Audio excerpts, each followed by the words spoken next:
I go to eat, it's always full. I know. Crank us up. It's just weird.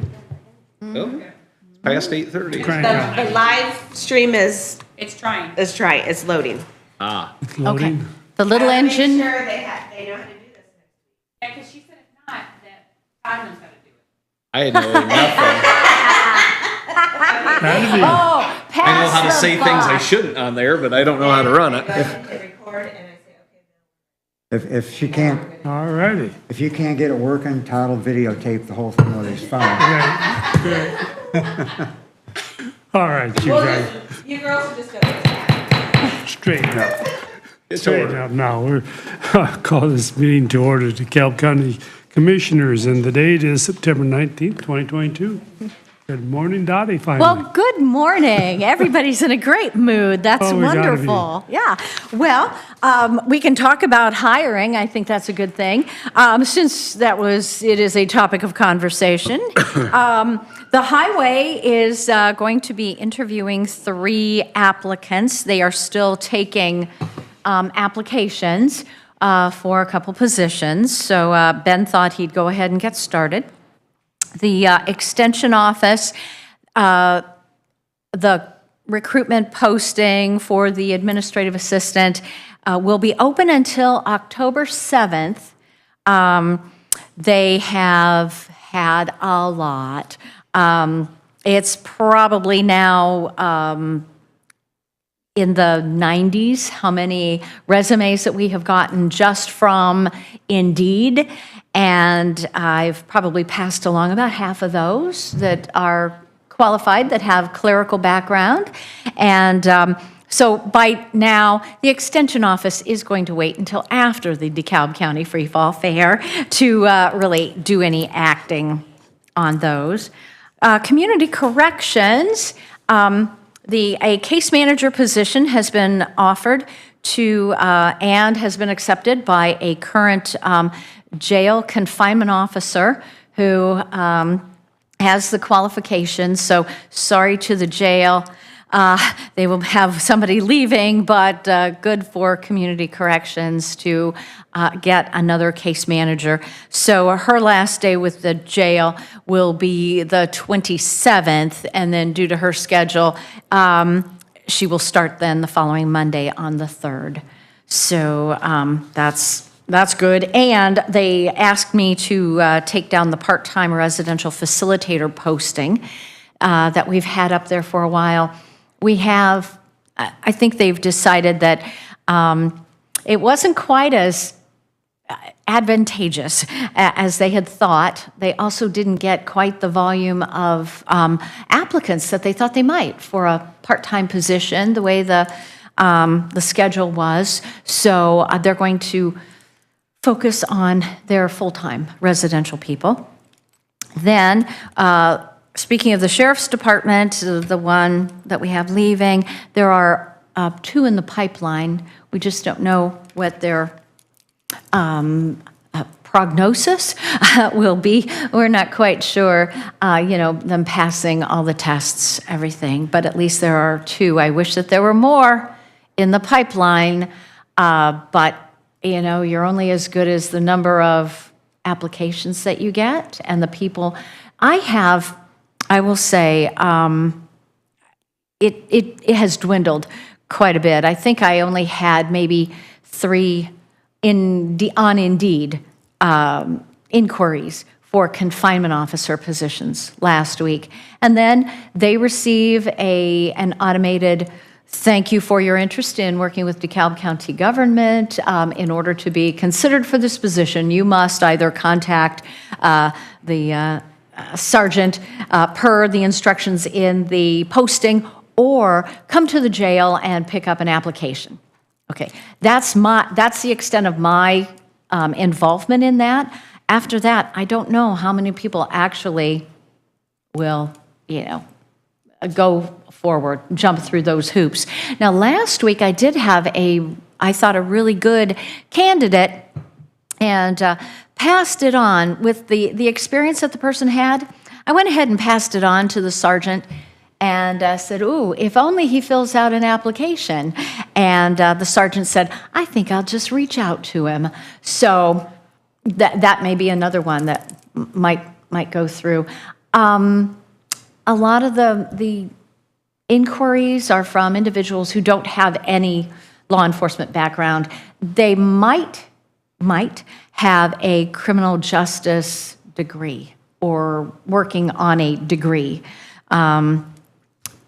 So I'm not seeing a lot of really experienced law enforcement people applying, at least through me. So, a little disappointing, but we'll work with it in this climate of recruitment that we're in. Central Communications will have those 3 candidates I told you last week about. They're going to have them start on October the 11th, and we'll be working a couple 8-hour shifts and then a couple 12-hour shifts, and working through all of the training then. So, people get through the training, that would bring them pretty much up to full speed out there. So that would be a good one. And then I know at one point in time, we were supposed to have a session with Rhonda, kind of right after me, regarding the Deputy Veteran Service Officer, but we've canceled that because last week you guys said yes. The council said, you better move on it, especially with budget time. And I had already sent it to Wagner, Irwin, and Shealy for their review. Because of putting together these 2 rather diverse positions, you've got the Deputy Veteran Service Officer and the Administrative Assistant. And so how do you combine them? What category will the person be in, and at what level should that person be paid, that position be paid? And so I am waiting to hear back from Wagner, Irwin, and Shealy on that. So that's what I have for recruiting and hiring. Last week was busy with meetings. I had a meeting with Anthem and our broker, talking about, what this past year held for us. And I haven't had a chance to provide you with any of this, but let me just give you some, the high points. We had an uptick in some high claims. We have 57.8% of our population on the plan are what they would consider healthy. People who really don't use many of our, the opportunities with, they don't go to the doctor, they don't see, they don't stop at the ER, blah, blah, blah. Then you have about 4.6 who are at risk. They may have some pre-diabetes, they may have some pre-existing conditions. Then you have chronic, those high blood pressure, and those who are diabetic. There's 34.2% of our population. And then in critical, those high-cost claims, about 3.4%. And those are all based on the diagnoses. Not, we don't know who these individuals are, just that. So we have, out of all of our employees, we have 193 subscribers. And so that translates to 314 belly buttons actually on the plan. So those would be, you're welcome. There's your funny for the morning. Yeah. Our total medical spend in this past year was $1.6 million. We've kind of talked about that before. Our top medical spends are on musculoskeletal system. It's 28.9%. And that's of our 1.6 million. Is that year to date or? That was as of like this July past to year. July? Yeah, pretty much July to July. And did that include Mm-hmm. administrative costs? No, that is, no, that's just the medical spend is what they, 1.6? yeah, 1.6. Prescriptions, that's just medical. Yeah. And so, on the musculoskeletal, that could be back, elbows, shoulders, blah, blah, blah. Also chiropractic visits, they consider that in that lump. Of the circulatory system, 14.6%. And then cancer is, I say only, 7.5%. That's high, though. It is. It is high. And of the, we had 10 claimants who they consider high cost. They accounted for 48.2% of our total spend.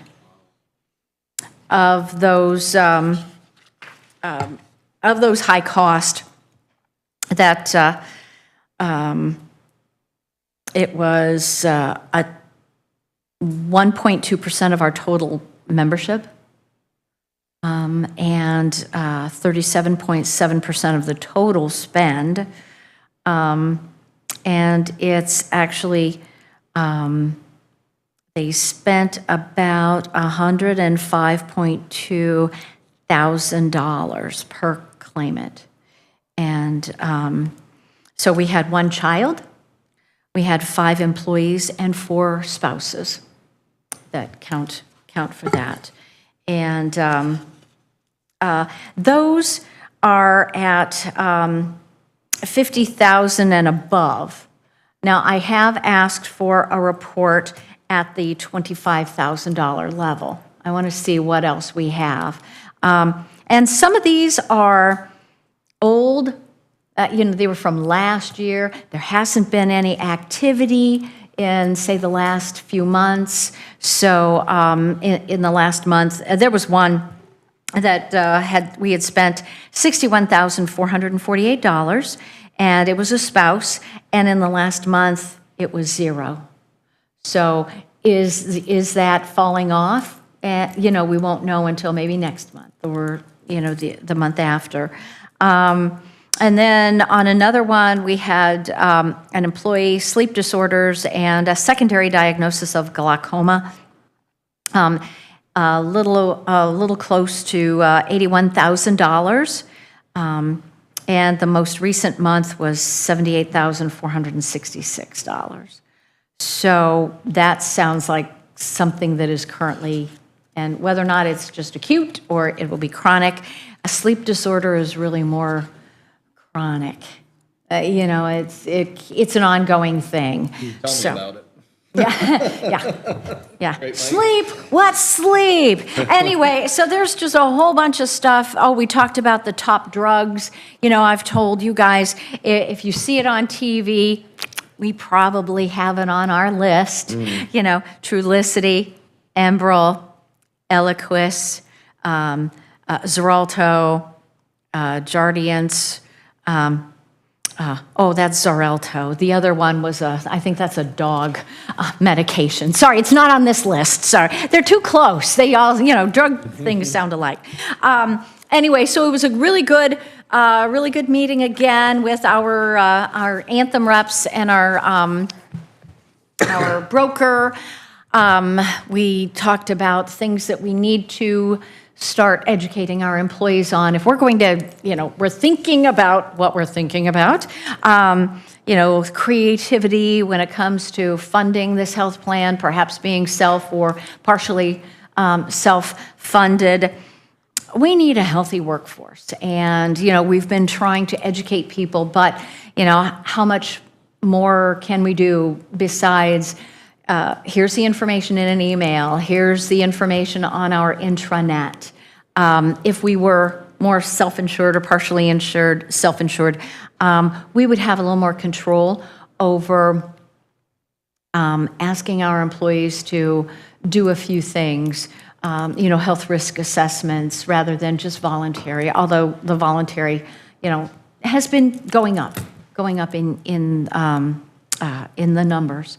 So anyway, when I get a chance, I will pull that together and get you guys an email copy of it.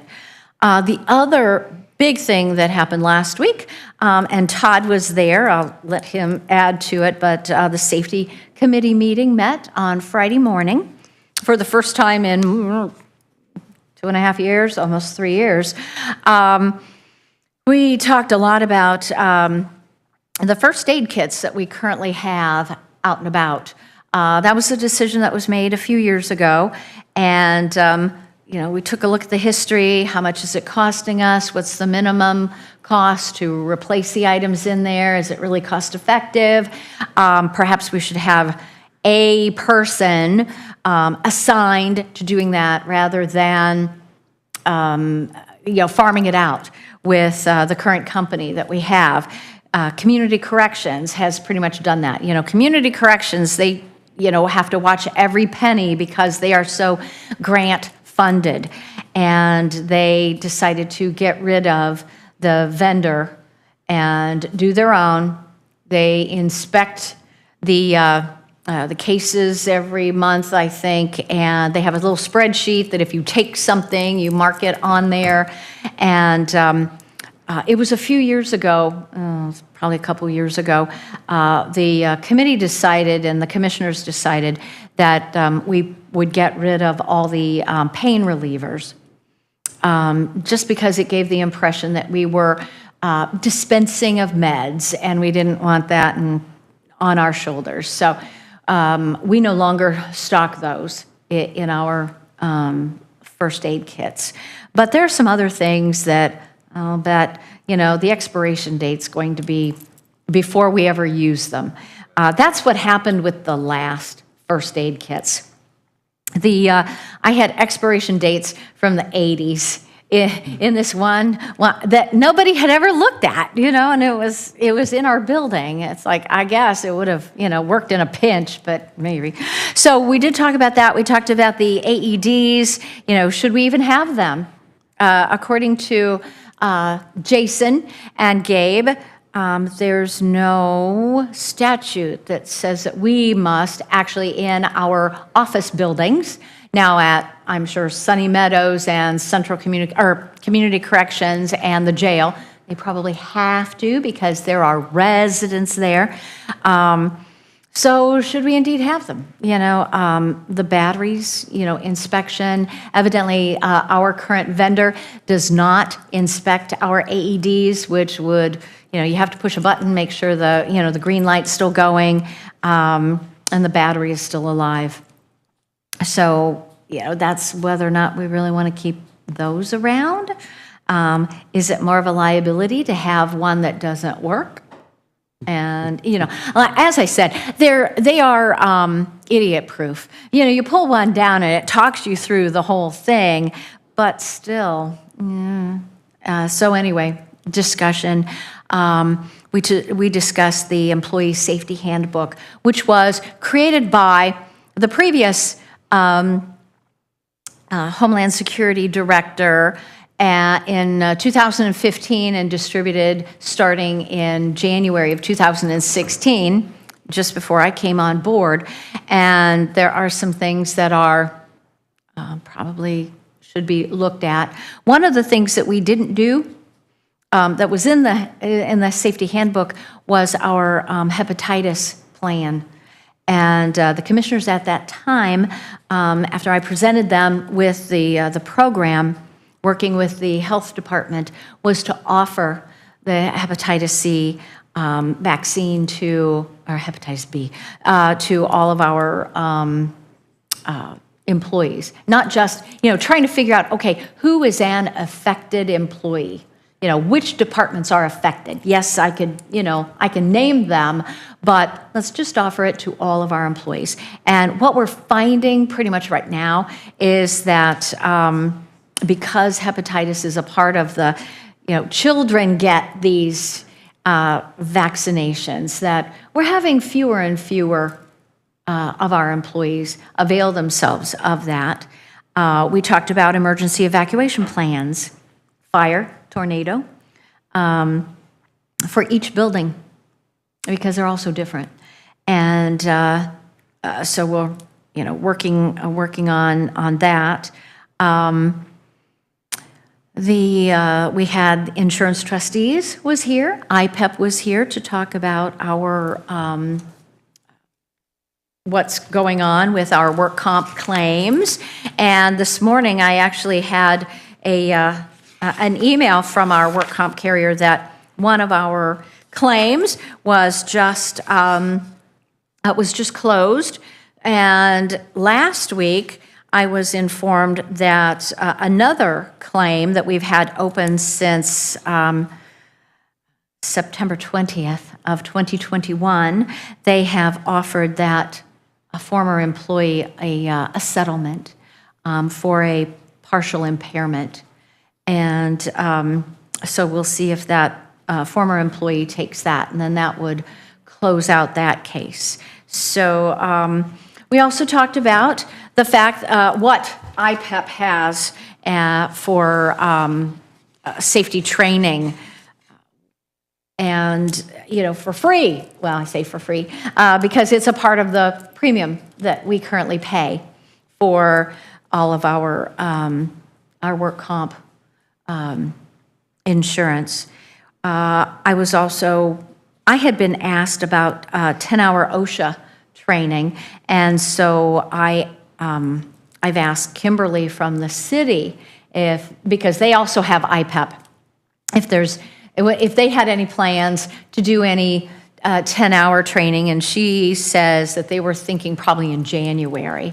So if that's the case, IPEP could do up to 20 employees. So if they had some and we had a few, I know probably the departments that would most benefit from the 10-hour training in reality would be surveyor's office, highway department, probably maybe 1 or 2 employees out at soil and water because they're out and about in the field. They may be at a construction zone. They may be at a highway reconstruction, things like that. And then if we were to gear it toward law enforcement, community corrections and the sheriff's department. So we're working on that. And anyway, is anything else that you can think of, Todd, that we covered? No, it was a good meeting. One thing Jason and Gabe are working on is updating our emergency booklet, per se, the book they go to if there's an emergency. There's currently, 120 pages? Yes, exactly. Yeah. No one's going to read that, so they're going to do like almost like an airline checklist. In other words, earthquake. You pull the tab, pull the card, here's what you do in an earthquake. Here's what you do in an active shooter. Some of these you're just going to memorize. But to go to a 120-page book, no one's going to read it. People like little flashcards, so they're going to do, and I think that's going to work well. I think it's, the other thing we talked about, we need to name someone to test these defibrillators and also look at the first aid kits at least once a year. And I think it ought to be someone that we name and not just say, well, every department ought to have, or every building. Clerk, you take care of, since that's by your office, the AED, Right, you take care of that this month, and then we'll have the treasurer, because then it'll get forgotten. Right. And I think Larry would be the perfect person to make sure those are stocked. In my opinion, he should keep an eye on that stuff once a year, just look at it, hit the button, make sure, or someone like him, someone that's here. And we also, I think we should have someone like him once a year, just look at the buildings, look at the floors, like Dottie said, or is there uneven tiles people could trip on? Is there other hazards that are happening in the building that need corrected? But other than that, it was a good meeting. That's what I took out of it was we need to have the defibrillators and first aid kits, make sure they're stocked properly, and then also that the building is safe, a safety check once a year. Be a good idea. And maybe even Homeland Security could be in on the walk on the check. Maybe they could agree. Hey, yeah, this is good, or Oh, yeah, you yeah. know, Maybe a commissioner could go with Larry on that inspection tour. and that would be fine too. Would be a good idea. Yeah, and maybe even 2 eyes are Homeland better with than, us. 4 eyes better than 2. Right, All yeah. 3 of us could go, the commissioner, Yeah, it's true. Homeland, and Fact finding. just make sure we all are seeing the same thing. You put an extra set of eyes on something. Right, and that'd save going back. When Larry comes to us, well, we've got a problem over there. Well, we would kind of like to look at that. Well, we already would have done that, so, Well, what we could Good look idea. at, yeah. we could also look, are all these defibrillators needed? In other words, they're not only expensive to purchase, they're pretty expensive to change them batteries out. Now, they last 10 years, I think, or 5. I think. 5, yeah. But still, at 5 years, they're $1,000, $1,200 for a battery. Is it really needed? There was a big push on that, and everybody jumped on the bandwagon. And it seemed, well, that's what we need to do, but But we have them close, like to me, it doesn't make any sense to have it here on the second floor. It ought to be with the officers at security, because they're gonna be And the they could first. run with it. They could run if with they it to need where it Yeah. needs to go instead of have to, it just makes sense that Yeah. they have it with them, just like they do in their police cars. They have a defibrillator in their Yes. police car. It makes, so I would be in favor of moving the one on the second floor down to them, since they're properly trained to use those too. Sure. Even though Oh, you yeah. said they're easy, they Yeah. can just go bang, bang, bang, bang, whereas I'd have to listen to her tell me, okay, the person's dying, but let me make sure we're doing this right, Yeah. And that has been hanging there since before we had security. I didn't even know You it was there. Yeah. So if there was an See, yeah. emergency, I would never know. There's a Yeah. sign there, but Right. where is it? Where is it, Yeah. So it was a good meeting, and I think there's gonna be some good things. But yeah, I think you're right. Commissioner Larry and Homeland Security once a year, we ought to go through the buildings together just to make sure they're stocked properly and buildings are safe. Kind of a mini safety audit. Yeah. Right. Yeah. Yeah.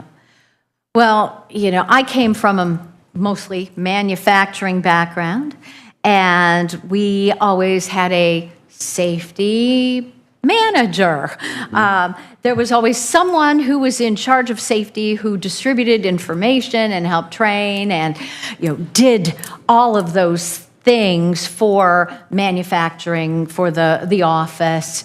When I came on board, it was like, there wasn't any. We don't have anybody. So getting back to what Todd said about, having a person specified for that. And Jason and I talked last week. His plate is getting fuller and fuller, and he asked if maybe I would take over the chairpersonship of the safety committee. Now, that had been talked about before I came on board, but I had to create an HR department when I came on board. So it stayed with the Director of Homeland Security, and it has stayed with the Director of Homeland Security. There's, our HR assistant is the secretary for that. We took that back after a few things happened. And so something to think about. I think Jason is going to, after he gets his ducks in a row, he's going to talk with you about that change. If that happens, safety actually is sort of a passion of mine, just because of classes and having worked with safety managers at different manufacturing companies in the past. So if it's, if you want something done, give it to a busy person. And so that's, Anyway, I'm not adverse to taking that on, but if you guys see something different, maybe we go a different direction. New eyes, looking at a situation, helps. So anyway, that was, I thought it was great to get back on track and to see insurance trustees again and to see our IPEP rep, and just for being reminded that safety is really important. And even though we don't have a lot of claims from offices, there are still hazards that happen in offices. And we did talk about the person at IPEP who has a law enforcement focus, and getting that person in. I don't know if that person ever, I think they made contact with both Community Corrections and the Sheriff's Department, but whether or not that person actually came in, I don't know. So I just think that, once again, having, educated, experienced eyes looking at situations really help. And especially you take a look where the majority of our work comp claims come from. So anyway, that was, a busy week. I'll have another sort of busy week working remotely from AIC conference this week. I'll take my laptop and I will be available when I'm not in a session.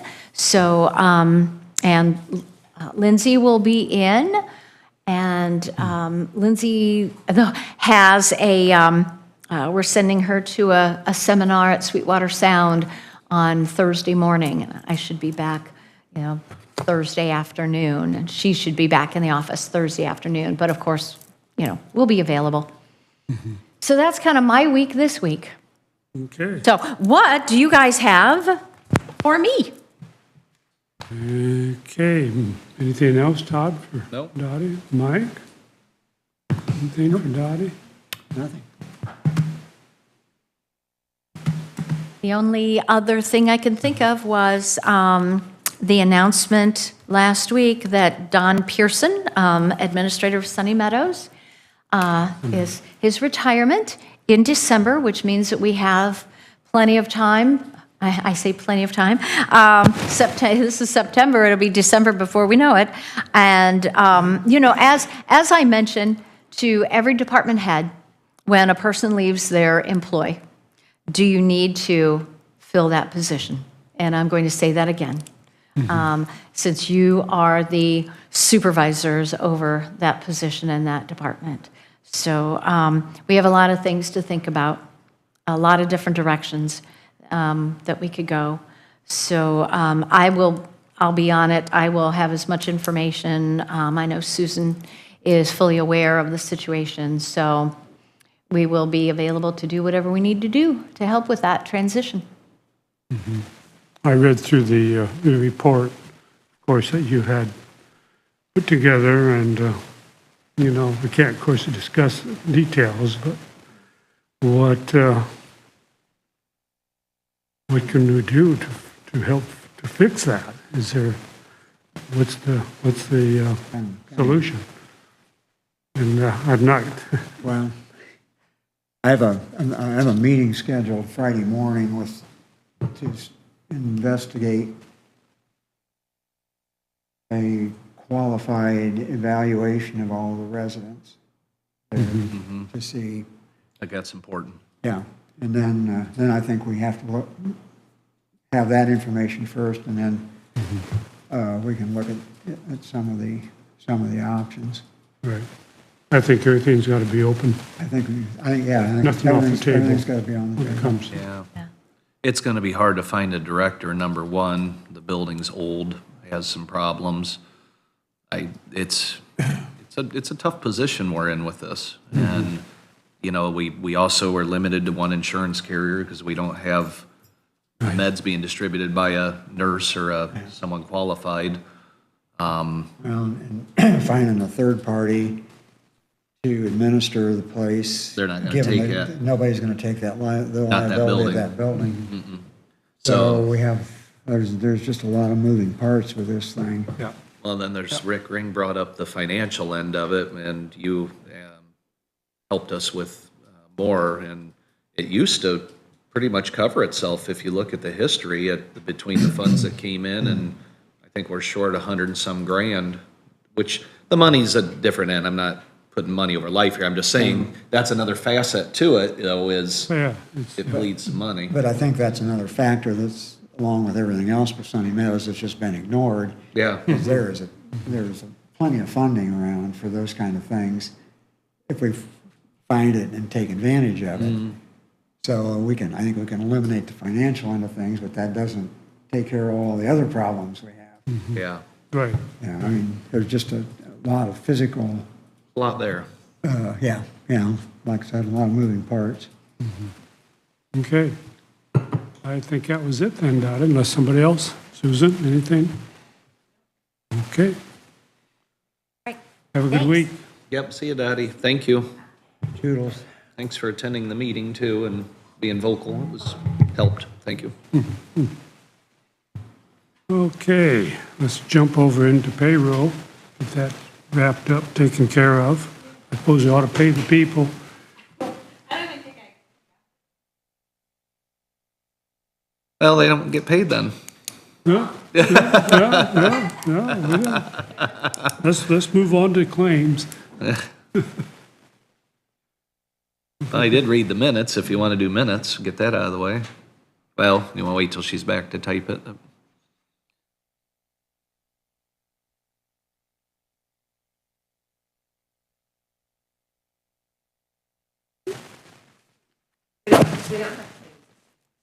No claims. I didn't think there was.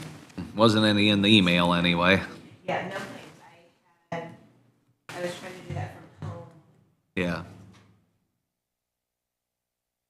Okay, we have, you want to peek at payroll? Well, That's about all it is a peek. I know. Just peek, look at our own, that's all that matters. Please sign auditor's payroll.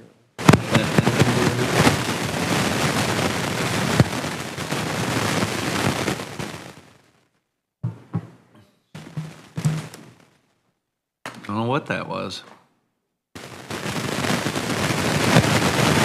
I have faith. Oh, it might be because it's papers. I don't value your papers in. Sorry. No claims, right? There's that. I'd make a motion to approve payroll. I'll second. A motion second to approve payroll. Any additional comments? All those in favor signify by saying aye. Aye. Aye. Opposed, same. Payroll is approved.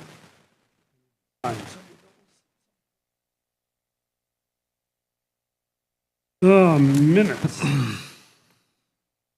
60 in an hour. Any problems with minutes? Move to approve minutes. Second. A motion and second to approve minutes. Any other additional comments? All those in favor signify by saying aye. Aye. Opposed, the same. Minutes are approved.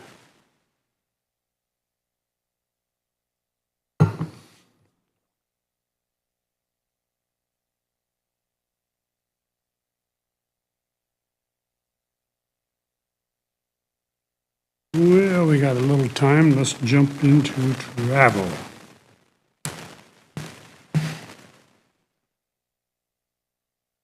Give you the same answer I do every week. Move to approve travel. Second.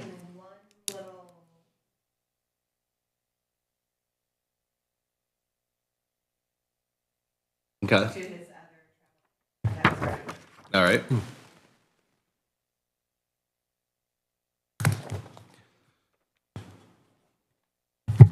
Motion stands.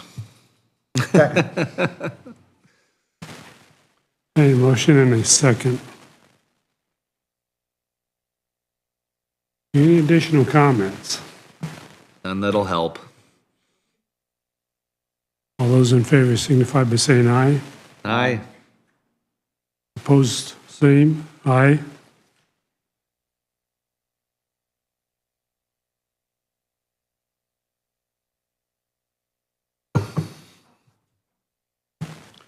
Okay. Got another 5 minutes, Everpar agreement. Is that for, which generator is that for? That is the MTU generator then. I thought that, when I read that, but the 1,700, I believe, they'll visit it twice a year and maintain it, 13. or 1,300.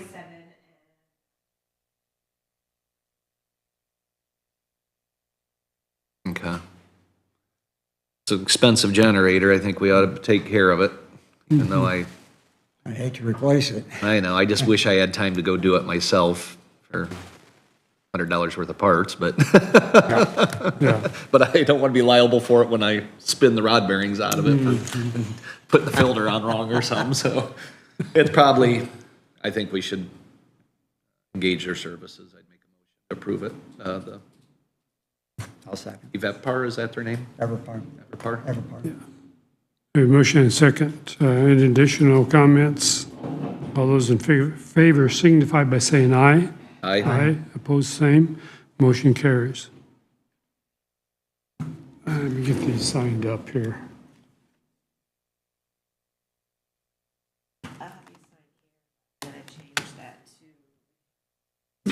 I wondered about that one.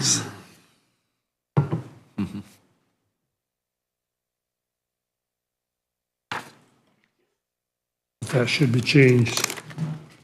Good thing is, if the city ever loses power, we can just backfeed that generator into the grid and power the whole city, so. Sell it to a cruise ship later or something, I don't know. Something, yeah. That's a monster.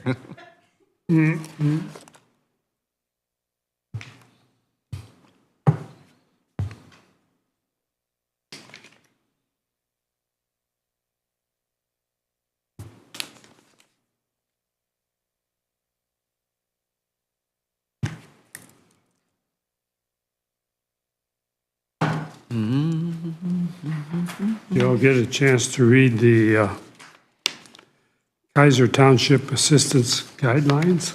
Mm-hmm. You read the whole thing? Read the first page. I skimmed it. I think it's kind of a shame that we need 28 pages That's what of regulations to help poor people.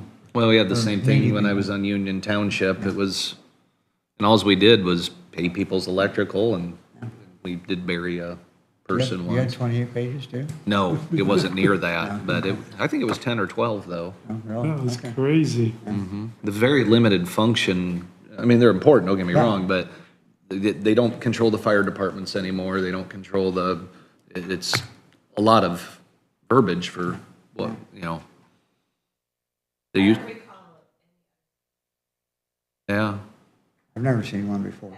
well, So I figured that I actually read the first 2 or 3 pages. we could Okay. know the receipt of it. It looks, I think I got to 5. Did you? I get in and build out. Yeah. Someone did a good job writing, so, looks very official to me. yeah, it looks official. So, yeah, I'll move to acknowledge receipt of the Kaiser Township Assistance Guidelines. I'll accept that, or I'll second that. A motion and a second on the table. Any additional comments? All those in favor signify by saying aye.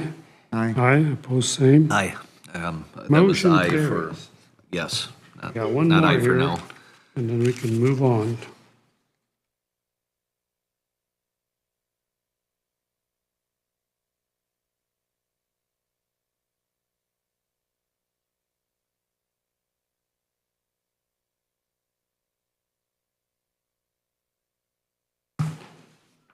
Okay.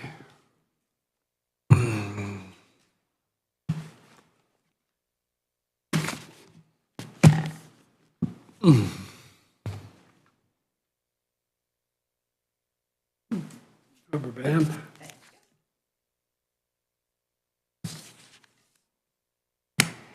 Okay. We move on to the 9:15 appointment. Tom, you want to step up, state your name and address, and please sign in. Tom Keller, 4461 County Road 59, Butler.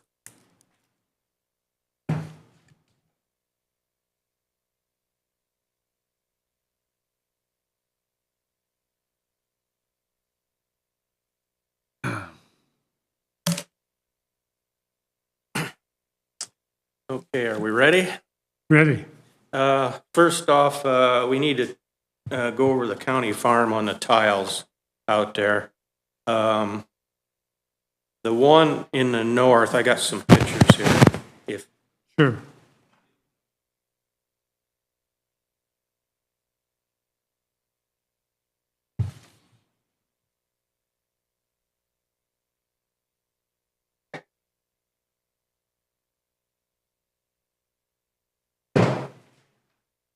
Thank you. Yep.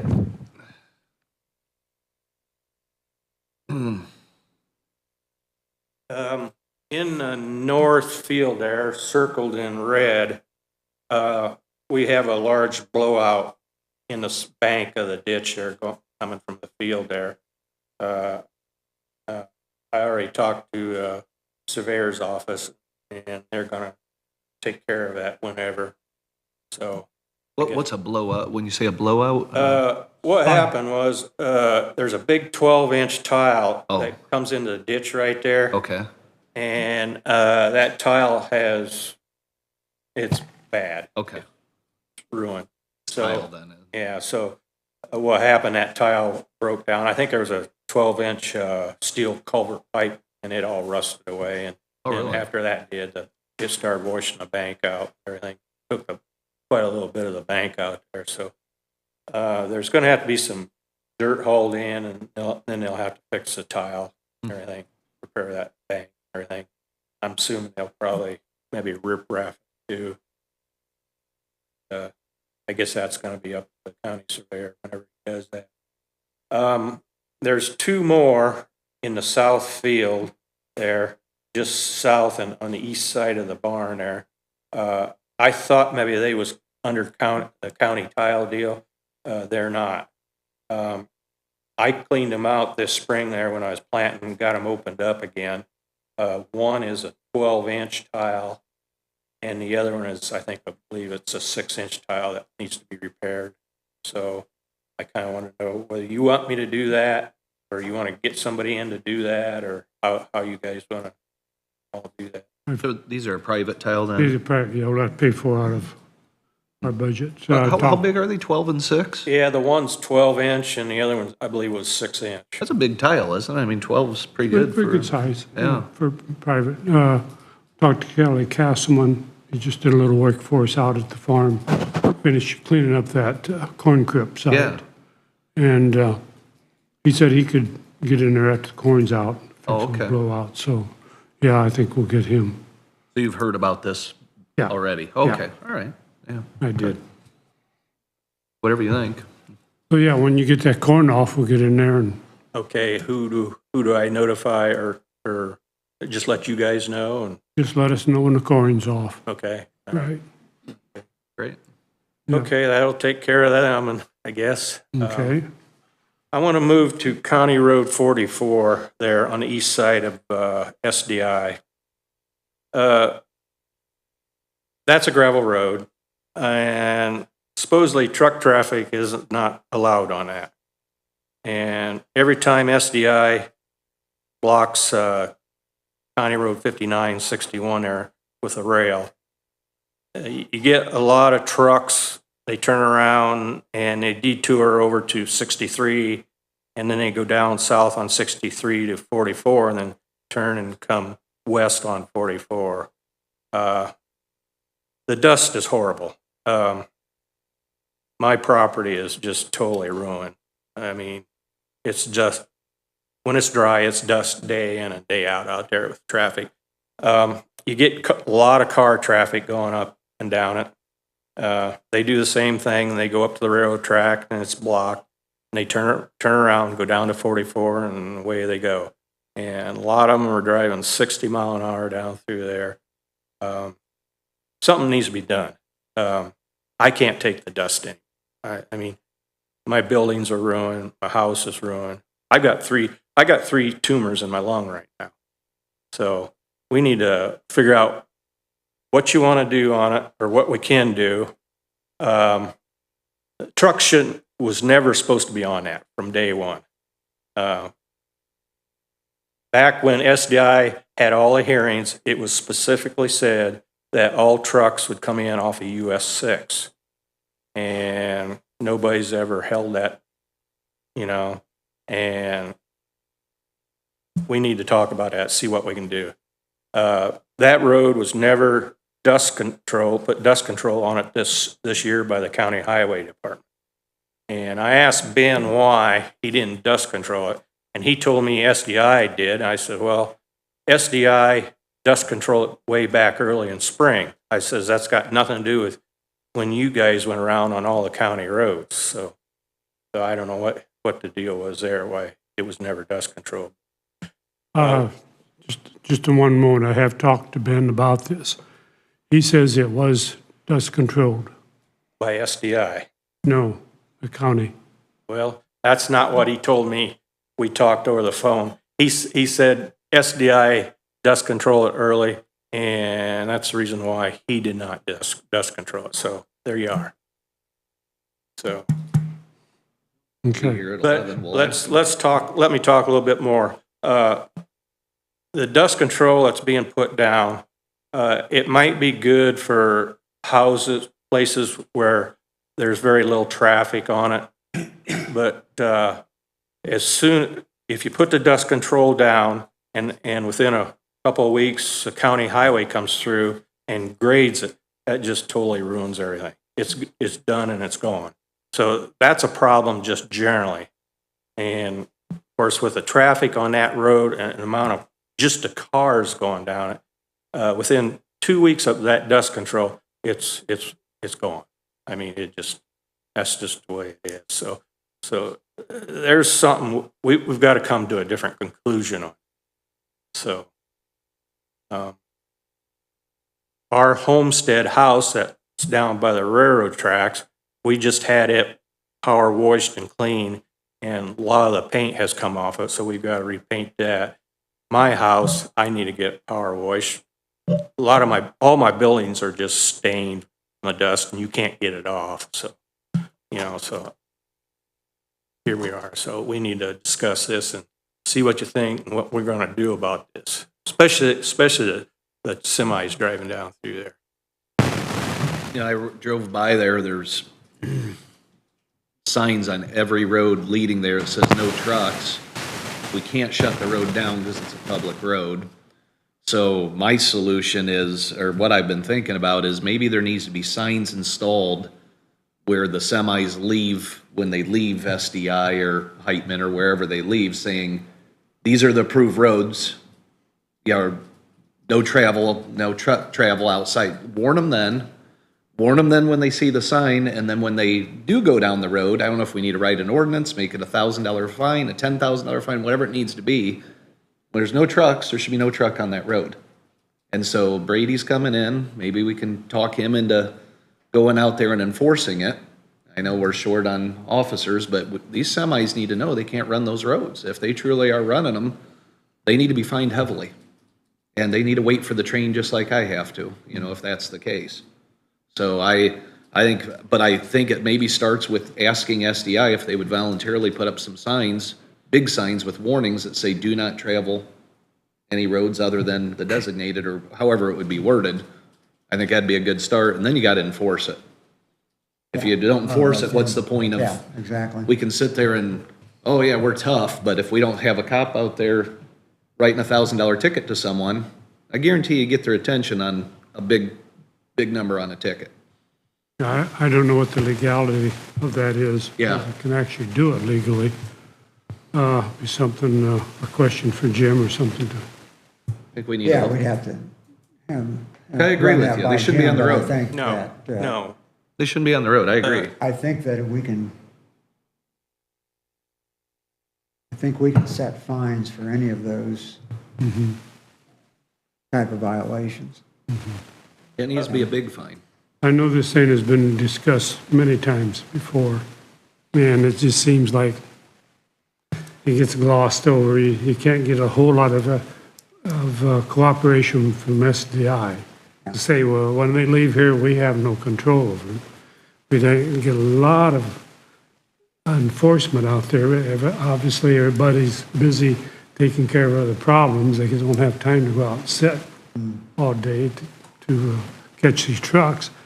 And And as, there's no real mechanism for them to know when the tracks are Yeah, blocked, which is yes. what really precipitates the problem. Murphy's Law, they go out there and sit for 8 hours and see one truck, Yeah. and that's Yeah. how that works sometimes. Another time, there may be a dozen trucks go down that road. Well, there's no cop there to check it, I but think if we wrote some tickets, though, 2 or 3 high-dollar tickets, they can get the word and say, okay, I'll wait at the crossing for the 8 minutes it's gonna take versus. Let me say a few things on this. I've thought about it a long time.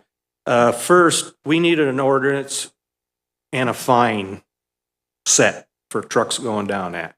And it needs to be stiff. No $50 fine for fining a Michigan train going down County Road 44 or a sled. And they do come down that road. And so first of all, you have to set an ordinance with a major fine on it. As soon as you do that, you should post a road stating that. It's a $2,500 fine if trucks are caught on this road, steel trucks. So that's something that you guys need to come to. Second, I told Ben, I says, you can put up truck barricades for right now. And he didn't seem to know what that was. And he started arguing, well, you can't do that. It's a public road. You can't do that. I says, well, trucks aren't supposed to be on it. I says, you can put up a barricade for trucks where you stagger them, where emergency vehicles get through and cars can get through. And you put signs on them barricades. And that's a good attempt at first to get things started, stop it. can't do that. Begin with, we don't have an ordinance. The trucks are legal on that road. they're not illegal to actually be on that road, and we cannot close down a public road in any way, shape, and form unless there's construction or something happening on that road. We can't single out the trucks and say, no, you can't go down that road. We can put a sign up that says no trucks, but we really have no way of enforcing that without an ordinance. Right. So to put a barricade up would actually be illegal on our part. Yeah, right now, I don't think you could even write them a ticket for being on that road, even though it's posted, because it's not No, an you ordinance. can't do it. You can't shut it down. So Ben was in his right to say that, no, we can't do that. But we need an ordinance with a stiff fine. Right. You have to, if we, right. Yeah, We need to- that's And we need to do some that's targeting enforcement, even if we only see one truck. We write that guy a $1,000, $2,000 ticket. He tells his buddies, hey, I just gave up 2 weeks of my pay for driving down the dirt road, or the gravel road. Where to get out in a hurry. Yeah, Right. Well, that'd be a start. yeah. It's possible, I don't know, whether you would consider putting up cameras to monitor it, because you're just not gonna catch these trucks with the county police. I mean, it'd be very luck that a county officer would be on that road or actually see it, because it only takes them a minute and a half, 2 minutes to come from 63 up to 59 and get into SDI. So the time value there, as far as the county sheriff's department actually catching anybody, is just almost zero. Problem with cameras on a road, everybody's gonna want a camera on their road, because everybody's road is the busiest, everybody's road is the dustiest, everybody's road is the most hazardous. So, we go down that, where that's a can of worms we're not gonna open. I like just the idea of can't. us, I like an idea, though, if we do an ordinance, of a sign when you enter that road stating the fine. Yeah. And big, not just, these little truck signs are little. They still see them, don't get me wrong, but they're literally a 8-inch by maybe 12-inch. I'd like to see them like a 1x2 or something with 2 posts. $1,000 fine for truck traffic on this road, Yeah. strictly enforced. And then if they get caught, there is no Well, debate. It's With a your, $1,000 fine, it'll make it worthwhile to go out and absolutely. sit on that road a little more I often. think we should do it. I think we should draft up something and get them off these roads. Yeah. They've torn up 40 also. I mean, going out of there. Yeah. Well, I got another email last week about the Nucor and Ballcraft trucks in Southeast Yeah. part, Yeah. Yeah. They need to play by the rules, and we're gonna put some teeth in it. Yeah. SDI really should help police this, because they got a guard shack right there viewing that road. Originally, they said that any truck that didn't abide by coming in from 6 down the new road, they would not be allowed to come back in. Well, that's never happened. And the guard shack has a perfect view of that road, of any trucks coming in, the SDI. So that, SDI should step up to the plate and enforce that. If they see trucks coming in off that gravel road, they shouldn't be loaded, period. I mean, I'm sorry about their luck, but that might be a very good way to do something to get SDI to act on this. So I don't know whether you could convince them to do that or not, but That might be an option to explore. If there's going to be a camera, that'd be the place for the camera. Camera would be there looking at the road, and then They need to monitor. and then maybe have a meeting with them and say, you need to talk to these people. If they continue to do it, we're gonna have a real problem. And I'm with you there. They can be proactive. Now, we can't force them to enforce anything, but if they want to be good community members, I think they would talk and say, hey, Maybe we should request SDI come in. yeah, Of course. Let me give Mark Miller a call and yeah. start a conversation there and see what we can do. Yeah, if someone from SDA could come in, maybe we could work a solution together, because I know they're open to doing things correctly. They're top-notch organization. It's just they're, like anyone else, making a buck and having to deal with shortage of drivers and this and that, and they're probably saying, boy, we just hope this goes away. But it's not going to. It's gonna need fixed. Another question. Why can't we chip and seal that road for the dust control? Because there's just hundreds and hundreds of cars every day that drive up and down that road. I see county roads with 5, 6, 7 houses on it, dust control, or chip and sealed. We got a major industry out there, and they're using that road, everybody is. So why can't we upgrade that to a chip and seal? I mean, that's a TIF district, is that correct? And you get tax dollars for that kind of stuff, correct? Correct.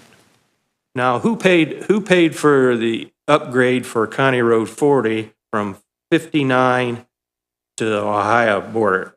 Redevelopment Commission. That TIF money. Yeah. TIF money. The redevelopment commission controls all the TIF funds. The commissioners don't have anything to, Okay. So if they can do that, they should be willing to do this, at least a chip and seal on this road. It can't be that terribly expensive. It is terribly Very expensive. Well- expensive.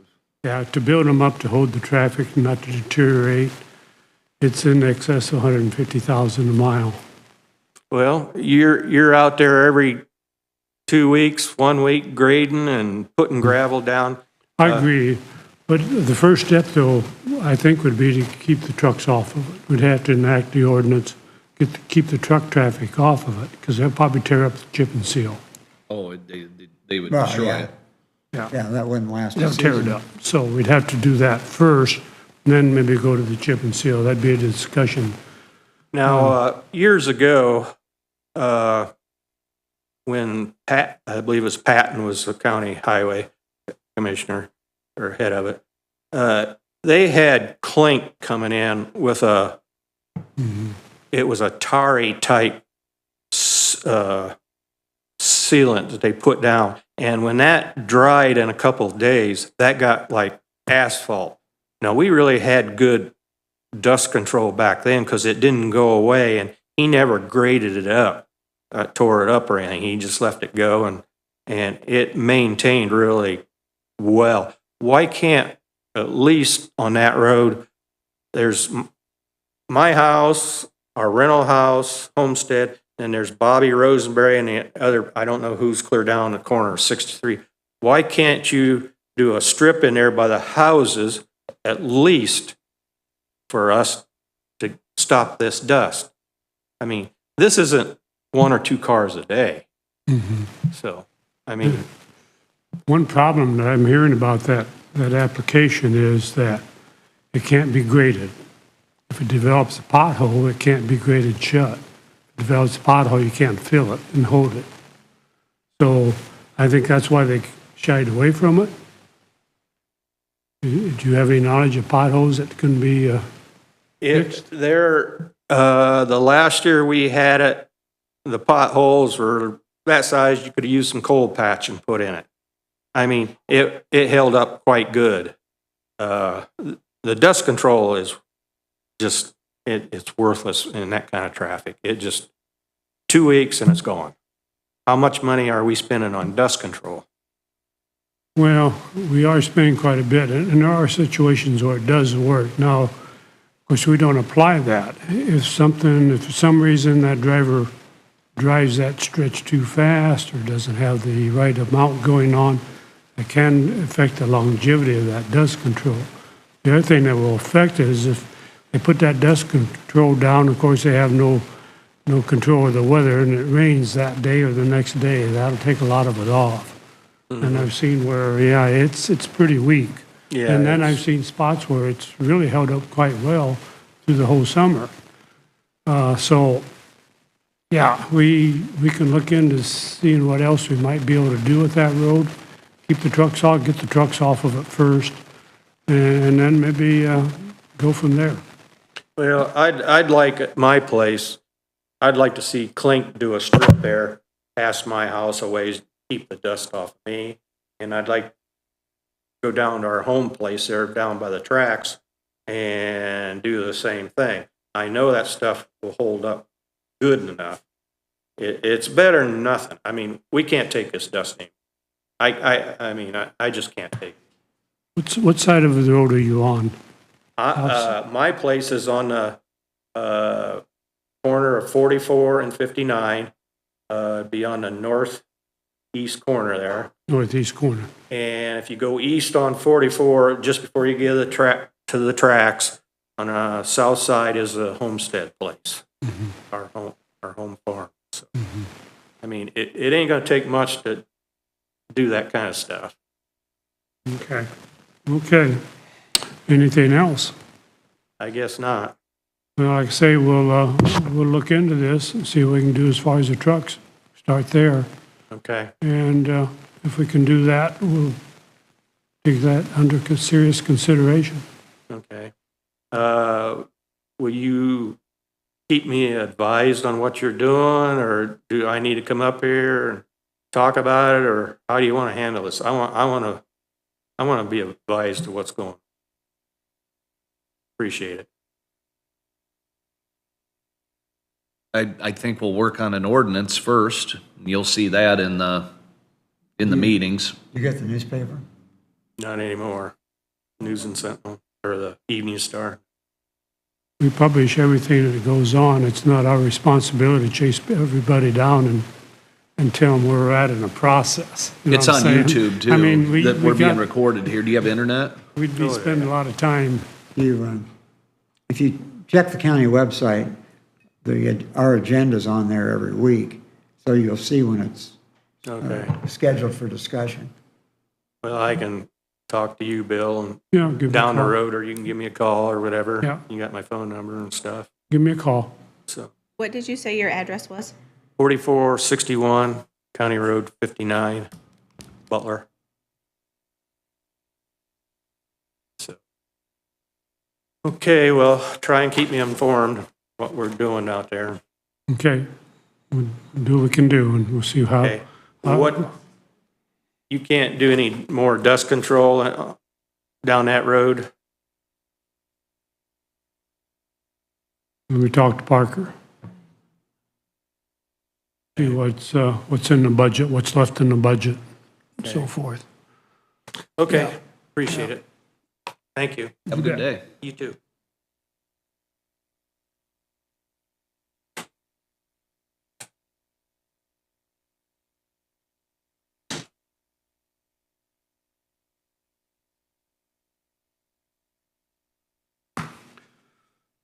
Okay.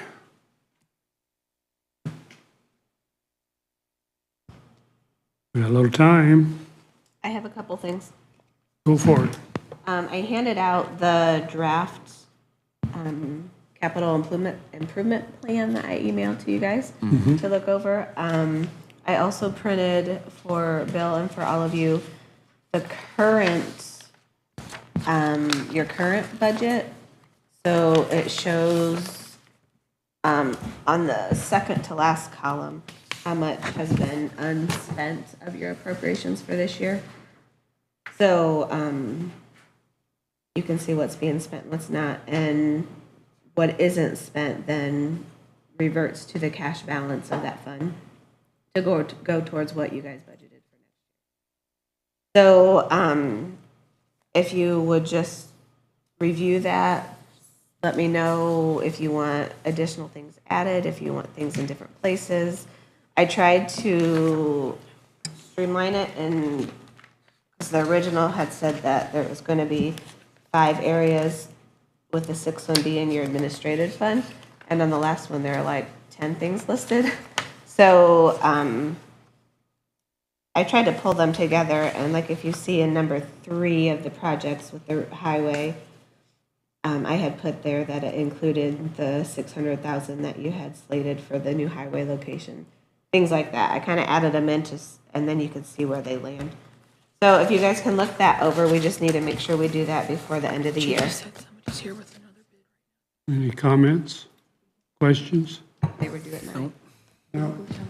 The 600,000, I questioned the 600,000 of the highway building fund. If that was going to be needed for next year, seeing as how we're going to go to that bot. Yeah, no, I don't. Well, I thought we'd leave it in for now and then, Okay. and just in Because case. this, yeah, with I what we've suppose got that's wise. carryover and what we're going to spend, we're going to be pretty tight. Yeah, Yeah. yeah, It's going to be almost into the red, not quite, but yeah, it looks like, depends on how much we spend of what's left. yeah. And a lot of that will not be spent, but some of it will be. So, yeah, I need to chew on that a little bit more. put you on that. Okay. That was the only question I had on it. But, Okay. and what did council do with our, we earmarked 1.25 million for highway out of lighted. Did they approve that? I'm not sure. Mike, do you know? What was the question? Our budget for what we budgeted for the highway department, did council approve that part of our, For next year? yeah, Yes. for 23? In lighted? Yeah, they didn't make any changes in Okay. lighted. Did no for that. changes? Right. Okay. All right. The other thing that I had is I have a reminder, we wanted to revisit the mileage reimbursement every quarter or so. The states, as of June, so April, the state went up to 42 cents per mile. In June, they went up to 49 cents per mile. We're currently at 50 cents. Historically, you guys have went 5 cents higher than the state.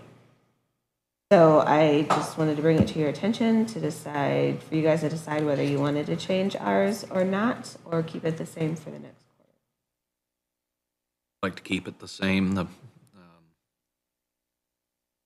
We're already above what the state is. I know historically we're higher, but Well, I just talked to Senator Glick over the weekend. The state just went up to the federal mark. yeah, So it's 57 something, 57 and a half now, I think. That was Okay. changed after June. Okay, and say I haven't received that one yet. I still think it's plenty, and I think prices on fuel will go down here shortly once the federal government crashes this economy, which they're doing a good job right now, so. I'm not for changing it, not yet. If it goes significantly higher in the future, I'd be willing to, but where does it end, you know? Where does it end? All right. That leads, do you still doing miscellaneous topics? Still miscellaneous. Got 50. Well, this might take a little time, so I'd like to respond to a letter to the editor from Mary Smaltz. First off, I'd like to make a public statement that I don't think any of us are prejudiced. Spelled out that we might be prejudicial in our decision, and Missed that one. I find that offensive. The mayor was in here stating he went to an Amish wedding and he has friends there, and well, guess what? I have 40-year-long relationship with the Amish community.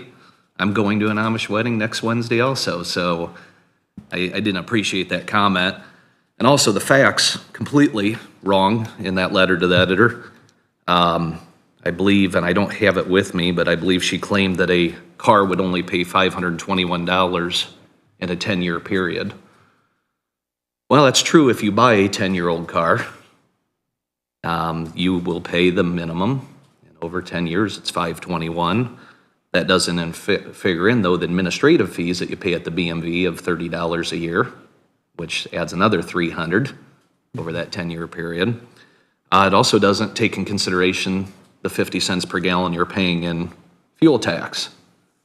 So if you drive an old beater car, yes, you're only going to pay $521, but then you pay another $300, and then you pay fuel tax of another $400 a year. So not even close. Those numbers aren't correct. Matter of fact, if we use correct math here, the price of a new vehicle is $48,000. That's average. And, well, you know, you've bought one, right? That's considered a Class 17 vehicle. The 10-year total on excise on that, including depreciation, because it gets depreciated every year. She was correct about that. That is $2,710 over 10 years, not $521, okay? Oh wait, she said 561, let me correct that. Registration's another 258. Sales tax, which we're forgetting about, and I know that doesn't go directly to the highway, but it goes to the state and they give back the money as they see fit. That's $3,360 on that vehicle. So if you buy a new vehicle every 10 years and you drive it in Indiana 10 years, before you ever drive it, before you ever turn the key on and drive it out of your driveway, is $6,328 over 10 years, which is $632 per year, not $561 over 10 years. Average person drives 13,000 miles a year at 50 cents a gallon and 26 mile per gallon. That's about $250 a year or $2,500 over a 10-year period. So the average driver here in Indiana is paying $8,820 all-in cost over 10 years. And per her, $8,820. If you bought a new car today, an average new car today, you would pay that over 10 years to drive it in Indiana. And that don't include the federal. That's totally different. The tax on the federals even is on top of that. Per Mary, the buggies cost $7,500. Tax on $7,500 if they paid it. There's no way to enforce it because you get no title with a buggy. But here nor there, that would be $525. So a $250 fee, which everyone says is too much that is talked here, over 10 years would be $2,500. With sales tax, it'd be $3,000, $3,025. So the person driving the car is paying $5,300 more over 10 years. So those numbers completely wrong. Although the Amish legitimately do pay some fuel tax. Okay, I'm not disputing that. Yeah, okay. Because I pay one tax does not give me the privilege to go tear up the roads with something I don't pay tax on. No, it's not, I wasn't trying to make that point. No, I no, was just, they do pay tax. There's no argument there. I pay tax on things also, but it doesn't give me the right not to pay for damage I do. To give you an idea, if we catch a gentleman driving a truck after we do the ordinance, they're gonna pay $1,000 or $2,000 and we're not gonna have any bleeding hearts over it. They're just gonna pay. And so I wanna get past that. Well, since they pay one tax, they don't have to pay the other. And but let me just finish here. Another comment's been made by her and others. Well, there's more buggies in LaGrange, so there's more damage, and you can't use that as a barometer. Well, it's a linear equation. It's not exponential. The more buggies you have, the more people that pay fees, more damage. But here's the kicker. The $100 fee isn't even coming close to repairing the damage at a patch level, let alone proper repair. So they put in a new road. 3 years later, they have a horrible patch job, and the current fee don't even pay for the patch, let alone to restore it to its normal nature. And again, key word here, specific damage. This is specific damage from horse hooves. It's not damage just wear and tear over time, a tire rolling over the road. Completely different. It'd be no different than if I walked to work with a pickaxe in my hand, using the road and hammer it into the road. You would say, you can't do that.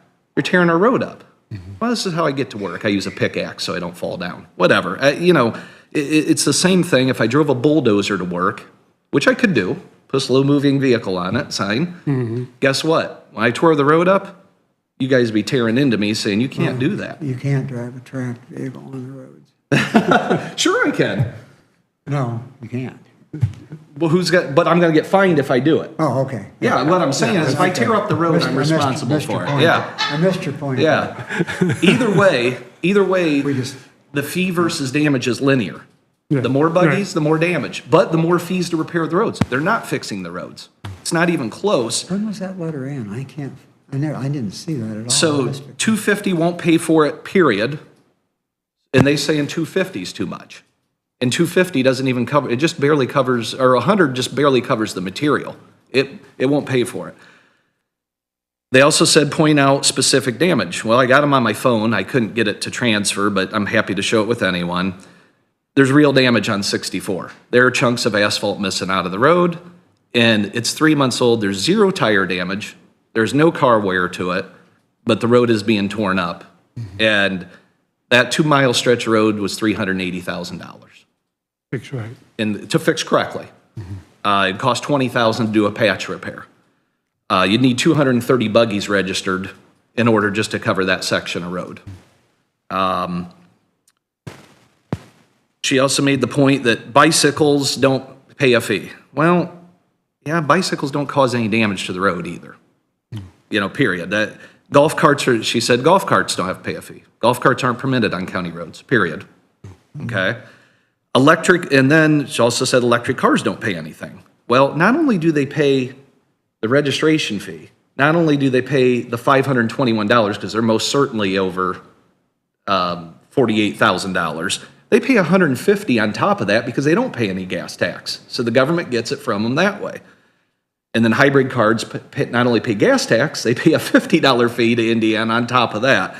So again, and then ATVs, which are on balloon tires and don't tear up asphalt at all. Now, improper behavior, they can tear up gravel roads. I'm not disputing that, and they should be fined for that. But they pay $30 a year to the state, and we have no ability to tax above that due to IC statute. So we are doing everything we can do. I was trying to be proactive by having a high fee, knowing that $250 won't even cover what we're going to see. So we could be, but you know what? Seems like our taxpayers want us to be reactive. So here's my solution. $350 ain't enough. I'm not even going to agree to that anymore.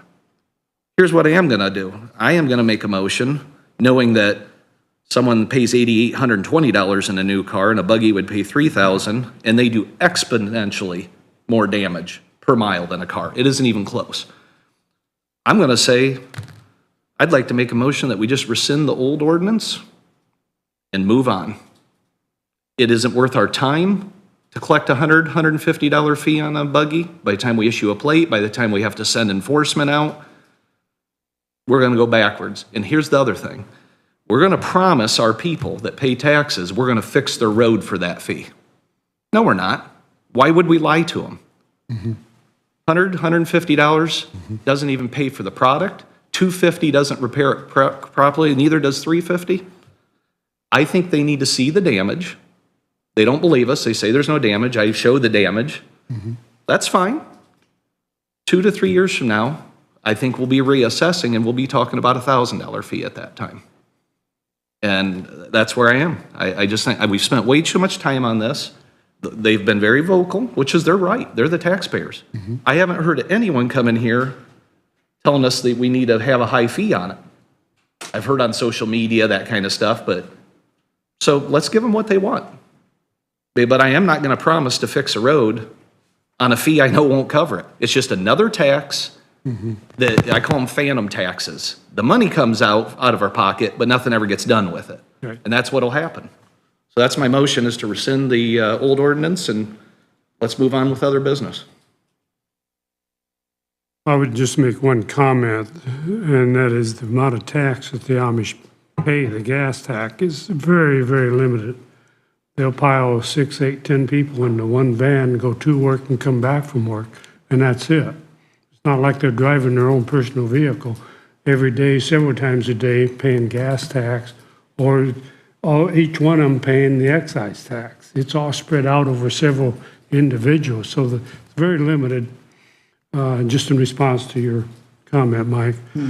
And so, that being said, we have a motion on the board to rescind.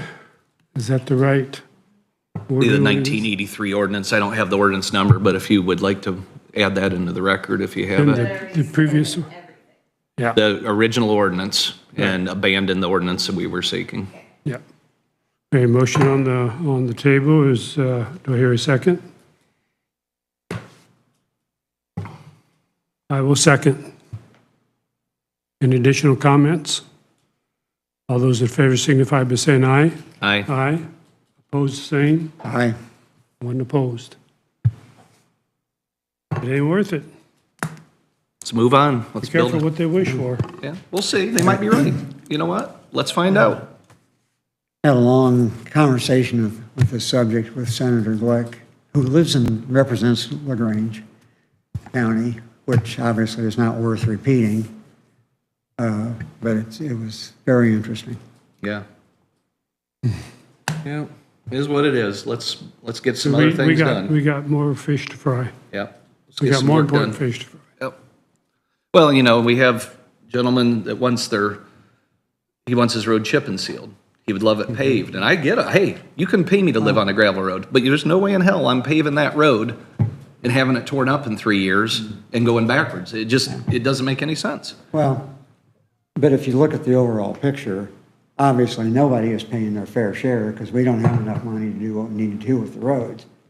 So, No, yeah. Well, we're paying a fair share, we're just not getting the fair We're share not, back. we're not getting our money back. From the state. There's billions rolling into Indy, and Yeah. we trickle back 900,000 here for roads. And it's like, well, I mean, between sales tax alone, we'll go into the weeds here, but I bet I don't have it with me. I have a chart from Indiana Department of Revenue that shows how much money we've got coming back in highway funds.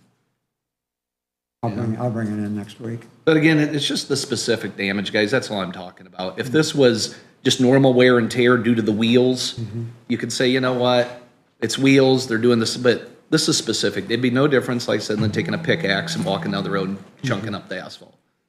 We charged the farmer thousands for when he blew a tire and ripped up our roads. We're gonna hammer semis for tearing up our roads, but we're giving a pass here. And again, I'm not gonna promise people the roads are gonna be fixed because the fee won't cover it. So why take the money? So, but let's see, maybe they're right. 3 years from now, maybe these roads will be wonderful, and we'll find out. We'll find out. Yeah. Thank Let's you. take a break. Oh, was it right? Oh, it is. Oh, geez. I'll have Susan make Time some flies when copies you're of having that. fun. What's LRS again? What's LRS again? I know what MVH is. Motor Vehicle Highway, LRS.